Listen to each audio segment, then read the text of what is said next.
Hi friends, അപ്പോൾ ഇന്ന് December 17 ദിയാക്കുട്ടിൻ്റെ birthday ആണ് കേട്ടോ. അപ്പോൾ രാവിലെ അമ്പലത്തിൽ പോകാൻ സമയം കിട്ടില്ല. അപ്പോൾ നമ്മളുടെ അടുത്തുള്ള മാരിയമ്മൻ്റെ അമ്പലത്തിലാണ് നമ്മൾ വൈകുന്നേരത്തോട് തൊഴാൻ വന്നത് കേട്ടോ. നമ്മുടെ ജീവിതത്തിൽ നമുക്ക് ഒരുപാട് സാമ്പത്തിക ബുദ്ധിമുട്ടുകൾ ഉണ്ടെങ്കിലും നമ്മൾ കുട്ടികളുടെ ബർത്ത്ഡേ വന്നു കഴിഞ്ഞാൽ പിന്നെ നമ്മൾ ഒരു കുഞ്ഞ് കേക്ക് മുറിക്കാതെ അവർ നമ്മളെ വിടില്ല കേട്ടോ.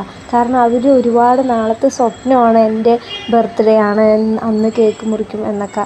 അങ്ങനെ ഒരുപാട് ദിവസം പറഞ്ഞ് നടന്ന ദിവസമാണ് കേട്ടോ ഇന്ന് ഡിസംബർ 17. അപ്പോൾ വൈകുന്നേരം ഒരു 6:30 ആകുമ്പോഴാണ് ഞങ്ങൾ തീരുമാനിച്ചത് കേക്ക് മുറിച്ച് കുറച്ച് ചെറിയൊരു സെലിബ്രേഷൻ നടത്താമെന്ന്. അപ്പോൾ ഞാൻ ആദ്യമായിട്ടാണ് കേട്ടോ ചിക്കൻ ബിരിയാണി ഉണ്ടാക്കുന്നത്. ഞാൻ തന്നെ ഉണ്ടാക്കിയ ബിരിയാണിയും ചിക്കനും എല്ലാം കൂടിയിട്ടൊരു ചെറിയൊരു ചിക്കൻ അമ്മയാണ് കേട്ടോ വെച്ചത്. ദേ ഇവിടെ ഡെക്കറേഷൻ വർക്ക് കാണാം കേട്ടോ. നമ്മുടെ ഹാപ്പി ബർത്ത്ഡേ എന്നുള്ള ഈ സ്റ്റിക്കർ കുറേ നമ്മുടെ പിള്ളേരുടെ ബർത്ത്ഡേക്കൊക്കെ നമ്മൾ കാണും. അതൊന്നും നമ്മൾ കളഞ്ഞിട്ടില്ല, അതേപടി എടുത്തു വെച്ചിരിക്കുകയാണ്. അപ്പോൾ ഇനി അടുത്ത ആളുടെ ഒരാൾ ബർത്ത്ഡേ വരുന്നുണ്ട്, അതിനും നമ്മളത് വെക്കും കേട്ടോ. പിന്നെ ബലൂണ് കെട്ടി ഡെക്കറേഷനൊക്കെ ദേ തകൃതിയിൽ നടന്നുകൊണ്ടിരിക്കുന്നുണ്ട്. എടുത്ത് പറയേണ്ടത് നമ്മളുടെ കേക്കാണ് കേട്ടോ. ഒരു 7 മണിക്കാണ് നമുക്ക് കേക്ക് ഉണ്ടാക്കിയിട്ട് 8 മണിയാകുമ്പോഴാണ് നമുക്ക് തന്നത് കേട്ടോ. അവർ കേക്ക് പറഞ്ഞിട്ട് ചെറിയ കേക്കാണ് കേട്ടോ, 1/2 kg തന്നെ നമ്മൾ പറഞ്ഞോളൂ. അപ്പോൾ തന്നെ വേഗം റെഡിയാക്കി തന്നു. ദേ നല്ല രസമുണ്ടായിരുന്നു കേട്ടോ. കേക്ക് ദിഷാസ് കേക്കാണ്. ടേസ്റ്റിനും ഒരു കുറവുണ്ടായിരുന്നില്ല, സൂപ്പർ.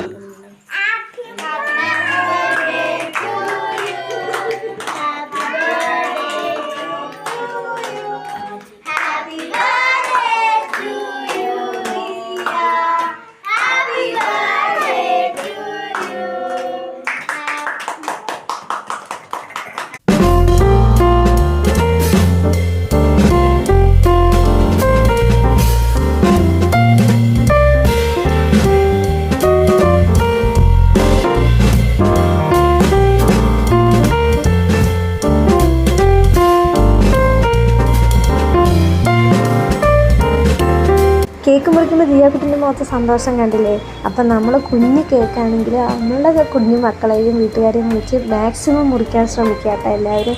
ഈ സമയങ്ങളിലാണ് അവർക്ക് കൂടുതൽ ഹാപ്പി ഇൻട്രസ്റ്റ്. നമ്മൾ ചെറുതായിരിക്കുമ്പോൾ മുറിക്കുമ്പോൾ അവർക്കൊന്നും അറിയില്ല, കരഞ്ഞിട്ടും. അപ്പോൾ ഈ സമയങ്ങളിൽ അവൻ്റെ അറിവിലുള്ള ബർത്ത്ഡേ എന്ന് പറയുന്നത് ഈ 3, 4, 5 ആ വയസ്സിലുള്ള പ്രായത്തിൽ, അതിൻ്റെ മേലെയുണ്ട്, എന്നാൽ കൂടെ ഈ പ്രായങ്ങളിലാണ് അവന് കൂടുതൽ അവർക്ക് ഇൻട്രസ്റ്റ് വരിക കേട്ടോ. അപ്പോൾ ഈ ചെറിയ വീഡിയോ ആണ്, എല്ലാവർക്കും ഇഷ്ടപ്പെട്ട ലൈക്ക് ചെയ്യുക, ഷെയർ ചെയ്യുക, സബ്സ്ക്രൈബ് ചെയ്യുക, കമൻറ്റ് ചെയ്യണം. Thank you.